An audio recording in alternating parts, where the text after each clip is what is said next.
Halo, balik lagi sama gua Joko. Kita lanjut ke cybercase selanjutnya ya.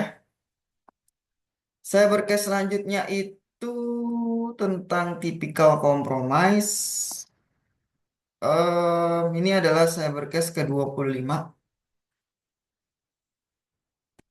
Ah, ini dia. Kita masuk cybercase 25. Judulnya adalah Possible Account Compromise, Atypical Travel. Ini adalah kemungkinan sebuah akun itu terkompromi karena adanya perbedaan lokasi gitu ya, perbedaan IP juga. Kita lihat ya.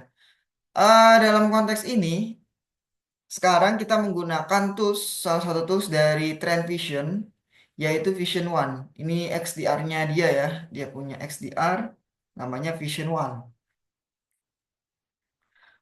Alertnya tadi, possible account compromise, typical travel. Ini menunjukkan adanya login berhasil ke akun Microsoft Entra ID dari lokasi yang tidak sesuai dengan pola aktivitas normal pengguna. Secara sederhana, jadi ini kalau seandainya ini adalah aktivitas legitimate, artinya mungkin si pengguna ini sedang melakukan perjalanan dinas kah? Atau juga si pengguna ini menggunakan VPN yang dia itu berpindah-pindah negara gitu ya, berpindah-pindah lokasi gitu ya, secara sederhana gitu.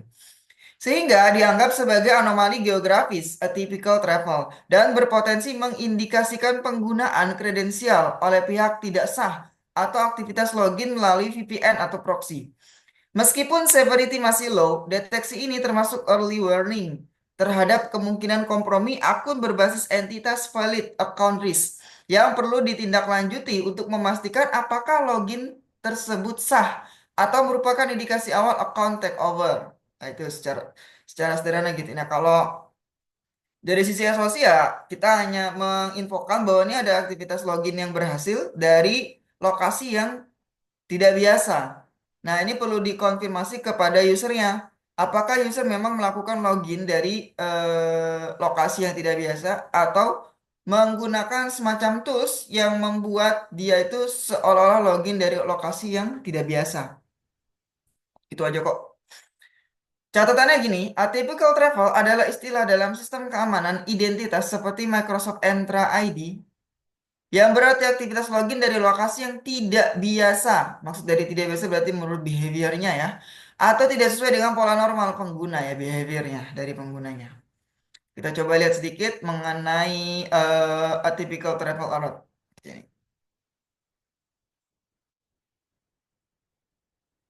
Kalau kita bicara ringkasannya gini, Microsoft Entra ID memicu peringatan perjalanan.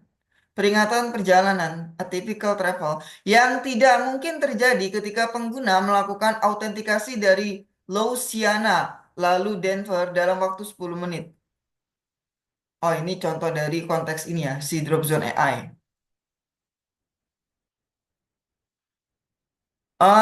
Kalau kita lihat gini, ringkasan eksekutifnya ya. Peringatan perjalanan tidak wajar atypical travel tadi dipicu setelah Microsoft Entra ID mengamati login terakhir pengguna yang berhasil dari Luciana.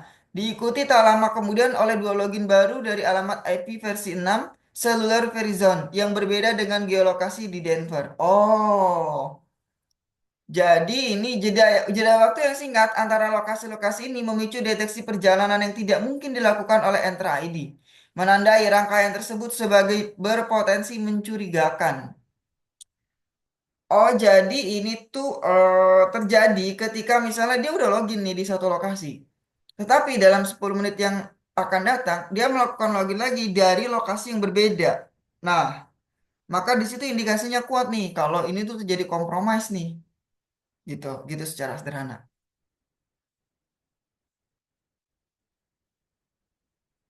Apa yang memicu investigasi peringatan perjalanan tidak biasa ini?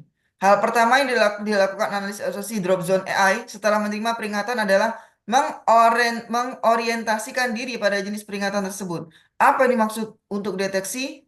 dan kemudian merumuskan hipotesis mengapa peringatan tersebut mungkin berbahaya atau tidak berbahaya, false positif atau false negatif. Selanjutnya, ia akan merencanakan investigasi untuk menguji hipotesis tersebut. Alur ini didasarkan pada metodologi investigasi Oscar. Metodologi investigasi Oscar. Ini menarik nih, metodologi apa ini? Proses investigasinya kurang lebih begini. Alamat IP versi 6 yang diperkaya untuk mengidentifikasi infrastruktur operator Verizon. Menganalisis identitas pengguna melalui Microsoft Graph. Graph-nya. Kemudian mengambil data pengguna IP historis selama 30 hari di Sentinel dan Defender. Status perangkat dan kepatuhan MFA yang tervalidasi dari log masuk Entra. Korelasi antara tolak ukur lingkungan di seluruh penyewa. Data kalender Microsoft Graph yang saling terkait menunjukkan pertemuan terjadwal di Denver. Oke, dia mau pakai berbagai tools ya. Memang ini dia menggunakan log-log yang memang sudah disediakan oleh Microsoft ya. Berarti memang endpointnya itu Windows. Dia melakukan atypical travel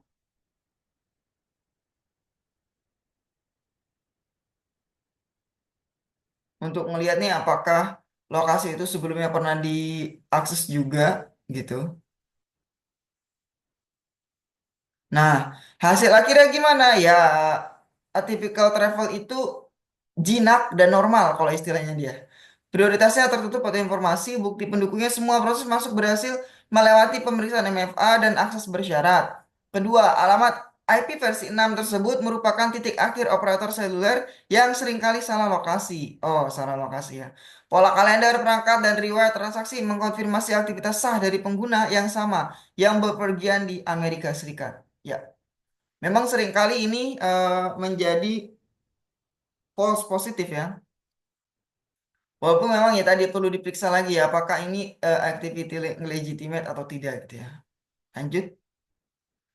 Nah, ini dia grabnya ya. Jadi dia ada dari IP ini dan IP ini gitu ya. Ada dua IP ini.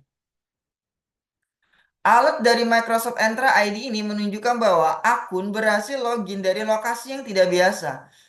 Terdeteksi di koordinat Kalimantan menggunakan browser dengan IP yang tidak terindikasi berbahaya, sehingga sistem menandai sebagai potensi kompromi berdasarkan teknik Mitre Attack T1078. Kondisi ini biasanya terjadi ketika kredensial yang valid digunakan dari lokasi berbeda. Bisa karena akun benar-benar diakses pihak lain atau hanya false positif seperti penggunaan VPN. Nah, itu dia. Atau perubahan jaringan. Namun, karena login berhasil dan menyimpan dari pola normal, kasus ini tetap perlu diverifikasi ke pengguna dan ditindaklanjuti. Misalnya reset password dan cek aktivitas selanjutan untuk memastikan tidak ada penyalahgunaan akun. Catatannya gini. Sekarang kita coba untuk melihat ya Microsoft Entra ID itu apa gitu ya. Itu adalah layanan manajemen identitas dan akses IAM berbasis cloud dari Microsoft yang digunakan untuk mengatur siapa saja yang boleh mengakses sistem, aplikasi, dan data dalam suatu organisasi.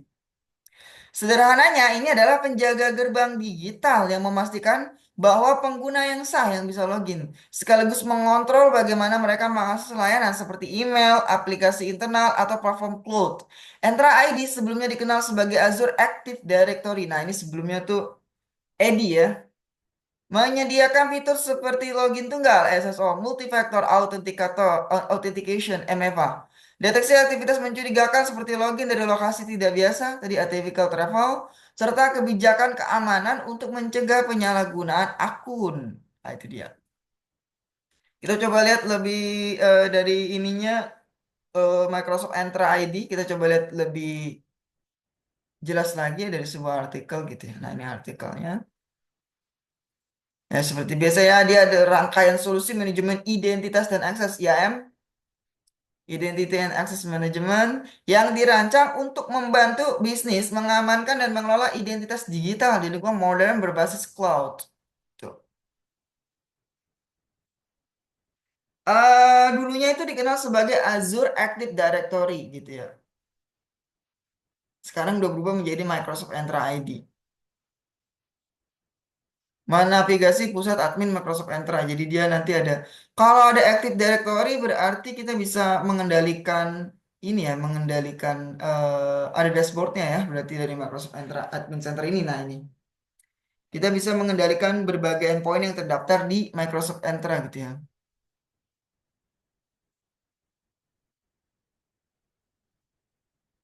Dan memang kalau dia udah berbasis Windows ya dia udah pasti enterprise dan tentu saja dia punya dia cukup mendukung Windows ya karena memang dia dari Microsoft gitu. Karena kan kebanyakan sistem operasi itu Windows gitu ya. Nah, itu dia secara sederhana seperti itu ya. Dia adalah pengganti Microsoft Active Directory AD. Lanjut.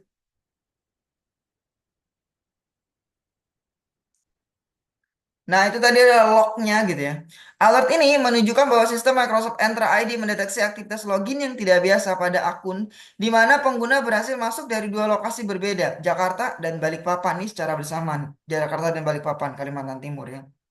Dalam rentang waktu yang sangat dekat kan nggak mungkin nih orang, kalau misalnya orang yang sama itu dari Jakarta ke Balikpapan dalam waktu 10 menit. Wow, luar biasa, cepat sekali.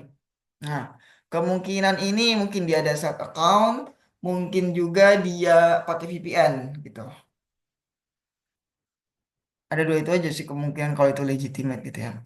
Meskipun tingkat risiko diklasifikasikan sebagai low dengan confidence medium dan IP tidak teridentifikasi berbahaya, pola ini menunjukkan kemungkinan pengguna kredensial valid dari lokasi berbeda, bisa karena VPN, perpindahan jaringan atau potensi akses oleh pihak lain. Terutama karena terdapat beberapa percobaan login 4 kali ke berbagai aplikasi seperti Office 365 dan SharePoint dalam waktu singkat. Sehingga tetap perlu verifikasi ke pengguna dan pemeriksaan lanjutan untuk memastikan apakah ini aktivitas sah atau indikasi awal kompromi akun. Catatannya gini, terkait serangan itu ya, Mitre Attack T1078. Ini adalah teknik dalam framework Mitre Attack yang merujuk pada penggunaan akun yang sah, valid credential oleh attacker untuk mendapatkan atau mempertahankan akses ke sistem. Alih-alih mengeksploitasi celah teknis, penyerang cukup menggunakan username dan password yang benar. Biasanya didapat dari phishing, kebocoran data, password reuse, atau pencurian kredensial, sehingga aktivitas mereka terlihat seperti login normal dan lebih sulit terdeteksi. Teknik ini sering digunakan untuk berbagai tujuan seperti initial access masuk-masuk pertama kali. Persistence tetap bertahan di dalam sistem. Hingga privilege escalation meningkatkan hak akses. Karena dengan akun valid, attacker bisa bergerak tanpa banyak memicu alarm keamanan tradisional. Kita mau lihat ya, Mitre Attack itu ini ngapain gitu ya, akun yang valid ya. Musuh dapat memperoleh dan menyalahgunakan kredensial akun yang ada sebagai cara untuk mendapatkan akses awal, persistensi, peningkatan hak akses, atau penghindaran pertahanan. Nah, cuma begini, kalau dia si Microsoft Entra-nya dia udah mengaktifkan MFA, harusnya sih agak lebih sulit ya. Walaupun MFA atau multi-factor authentication itu ya bisa juga sih dieksploitasi. Hmm.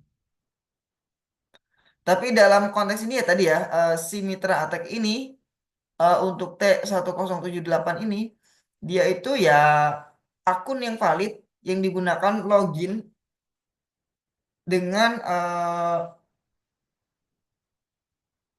dengan pengguna yang mungkin tidak legitimate gitu ya.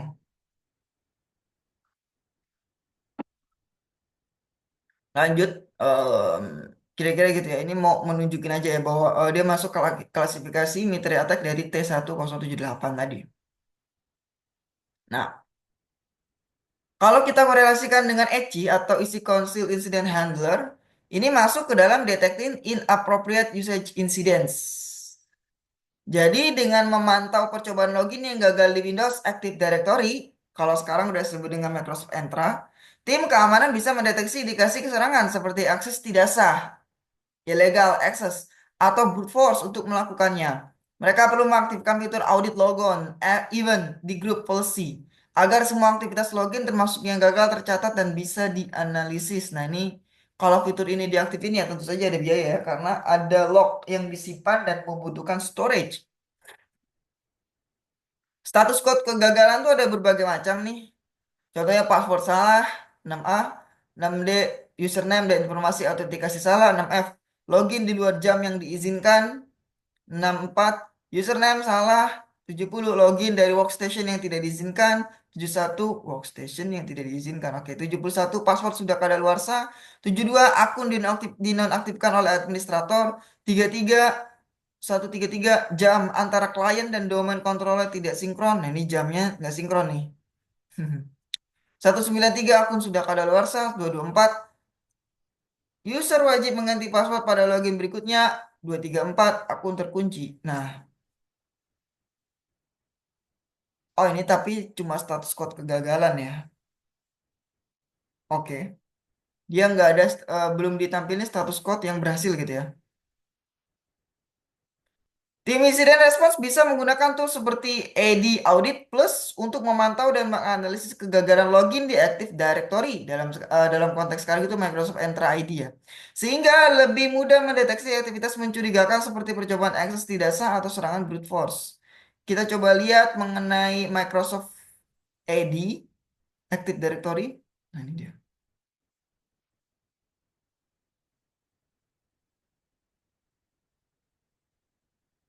Oh, sorry, itu tadi.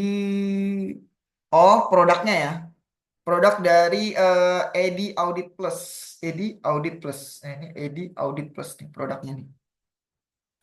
Ya, dia digunakan untuk ekosistem teknologi informasi hibrida dengan memantau perubahan penting secara proaktif dan mengidentifikasi celah keamanan di seluruh lingkungan on-premise dan multi-cloud. Multi-cloud ya.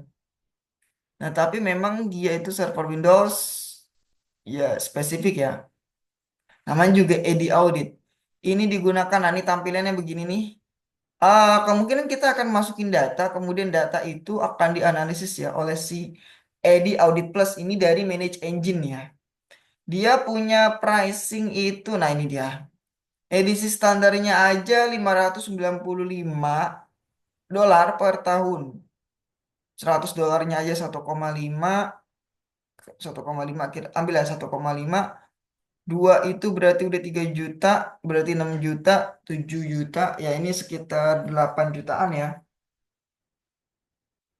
Kalau yang profesional lebih mahal lagi ya. Nah, itu dia. Edi Plus, Edi Audit Plus. Tapi sebenarnya kan Edi ini udah ketinggalan ya, karena masih Edi Audit Plus. Sekarang udah Microsoft Entra gitu. Selanjutnya, dengan menganalisis percobaan login gagal di sistem Linux. Eh, oh ini konteks Linux, kalau ini kan Microsoft tadi ya Windows. Linux, tim keamanan bisa mendeteksi aktivitas login mencurigakan atau perilaku user yang tidak normal, misalnya serangan ke SSL. Analisis ini bisa dilakukan secara langsung, secara manual lewat log autentikasi server atau menggunakan tools otomatis otomatis seperti Event Log Analyzer. Nah, kalau tadi itu AD Audit Plus untuk Windows, kalau ini untuk Linux pakai Event Log Analyzer. Nah, ini dari Manage Engine juga. Nah, ini dia. Event Log Analyzer. Oh, ini keluar ya. Sorry.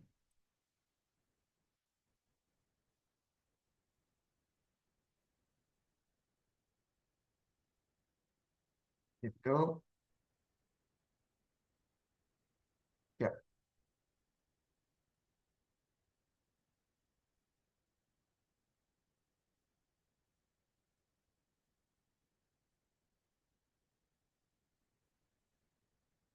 Oke, nah ini dia Event Log Analyzer. Nah, ini dia. Ini untuk Linux ya.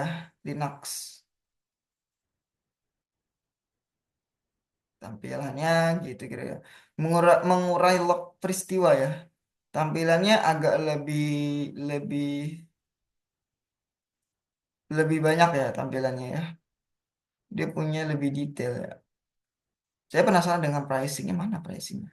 Oh, apakah ini open source? Nah, no. Ini ada uji coba gratis 30 hari dengan fungsi penuh, tidak diperlukan kartu kredit. Eh,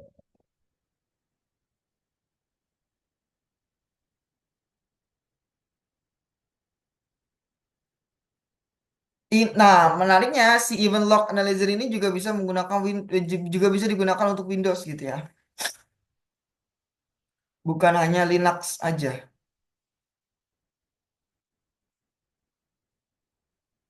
Ya, Intinya sih event log analyzer ini ya asalnya dari manage engine gitu ya. Dan ini adalah alternatif dari AD Plus tadi itu, AD Audit Plus gitu. Secara sederhana gitu ya. Kita coba untuk melihat nih ada sebuah artikel jurnal menarik ya.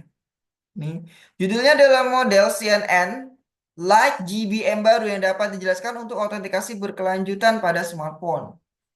Ya, ini penulisnya nih Damandip Kaur, Glausio, Renata, Ishak, dan Alagan. Nah, konteksnya adalah smartphone. Nah, ini dia.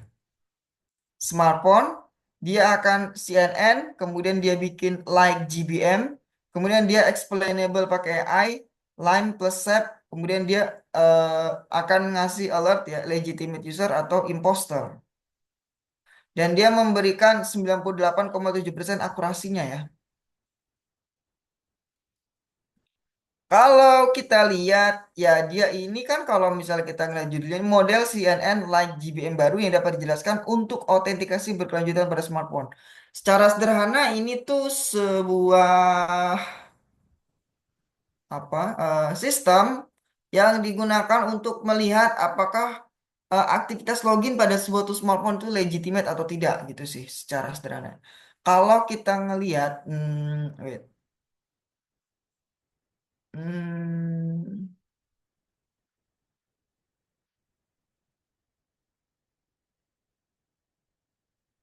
Nah, kalau kita ngeliat conclusionnya gini, dalam makalah ini kami mengusulkan sistem autentikasi. Nah, ini sistem autentikasi ya, bisa di apa namanya dipatenkan ya. Berkelanjutan yang dapat dijelaskan berdasarkan CNN like GBM menggunakan data sensor ponsel pintar, smartphone, termasuk akselerometer, giroskop, dan magnetometer. Model ini menggunakan CNN untuk mengekstrak fitur mendalam dari data mentah dan memanfaatkan PCA untuk memilih fitur yang signifikan, yang kemudian digunakan like GBM untuk klasifikasi pengguna selama proses autentikasi. Sebagai kerangka kerja yang divalidasi dataset dan dievaluasi pada dataset ekstrasensori, model kami mencapai akurasi rata-rata 98,7% dan ER 2,07%. Menunjukkan kinerja yang kompetitif atau superior dibandingkan dengan pendekatan canggih yang ada di bawah protokol evaluasi serupa. Untuk memastikan transparansi kami telah menerapkan teknik Line XAI pada beberapa contoh pengguna sah dan penipu. Impostor ya tadi ya. Terdapat kombinasi fitur yang bertanggung jawab untuk mengklasifikasikan pengguna sebagai sah atau penipu. Hasilnya menunjukkan bahwa keabsahan pengguna, terutama terkait dengan pola gerakan yang konsisten dan fitur perilaku berbasis waktu ya, time travel. Menekankan peran pentingnya untuk sistem autentikasi berkelanjutan ponsel pintar. Kami memvalidasi temuan lain menggunakan SAP untuk memastikan kekokohan penjelasan. Nah, selama ini memang kalau misalnya dalam konteks Security Operation Center gitu ya, yang kita lindungi itu kebanyakan endpoint dan server gitu ya. Endpoint itu ada dua maksudnya. Desktop, laptop, dan server. Hanya tiga itu aja. Nah, belum sampai ke smartphone seperti ini nih. Jadi nih, ini memang masih sistem ya, belum dibuat aplikasinya gitu ya. Aplikasinya kan harus dibuat dulu, kemudian diinjek ke dalam smartphone, lalu smartphone akan mengirim log tadi. Log tadi lah yang akan digunakan untuk menganalisis nih apakah activity pada endpoint tersebut dalam konteks dari smartphone itu legitimate atau tidak gitu ya. Secara sederhana seperti itu. Ini menarik sistem ini tentu saja akan ke depannya tentu saja smartphone itu membutuhkan EDR ya, Endpoint Detection and Response tadi ya, untuk supaya dia lebih terlindungi nih dari adanya activity yang tidak legitimate. Terutama kan begini ya, smartphone ini kan digunakan untuk biasanya menginstal perangkat aplikasi-aplikasi banking, aplikasi-aplikasi e-wallet. Nah, itu kalau seandainya smartphone-nya breach ya bahaya juga, kredensial bisa keambil. Kemudian ya tentu saja dampak yang paling parah adalah ya uang tadi ya. Memang si hacker kan menyerang uangnya tadi itu ya. Oke, itu terkait Possible account compromise, atypical travel. Secara sederhana, alert ini itu mau ngasih tahu bahwa ada potensi terjadinya akun yang kompromis. Kenapa? Karena adanya atypical travel. Jadi perpindahan yang di luar masuk akal gitu ya. Di luar masuk akal. Tadi misalnya tuh Jakarta Kalimantan hanya berbeda 10 menit. Nah, itu kan tidak masuk akal. Maka perlu divalidasi nih oleh si SOC-nya kepada usernya. Apakah ini activity yang legitimate? Dia misalnya hanya ada dua kemungkinan.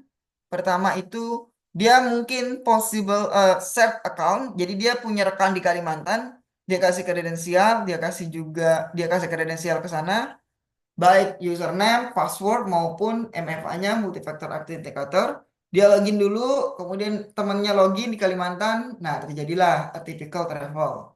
Atau yang kedua, si user ini memang menggunakan dua endpoint, kemudian salah satu endpoint itu menggunakan VPN. VPN-nya kemudian dari arah tadi Kalimantan Timur.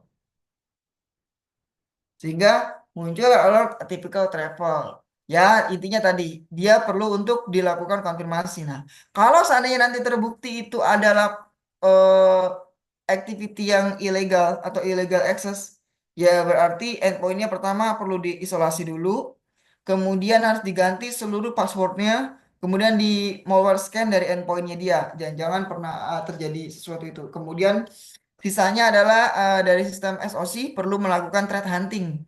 Kenapa nih account ini? Apakah account ini udah breach? Account ini mungkin dia pernah kan pasti ada alamat email ya. Apakah alamat emailnya digunakan untuk mendaftar di aplikasi-aplikasi berbahaya di luar konteks pekerjaan sehingga terjadi breach dan seterusnya. Itu dia. Itu aja sih terkait cybercase ke-25 kita, yaitu possible account compromise atypical travel. Ehm, Sampai sini dulu apa namanya cybercase kita ke-25. Kalau seandainya ada penjelasan yang mungkin kurang tepat, boleh banget komen di bawah. Kalau seandainya pun ada yang didiskusikan, boleh juga komen atau hubungi gue di link yang tersedia. Thank you, sampai jumpa.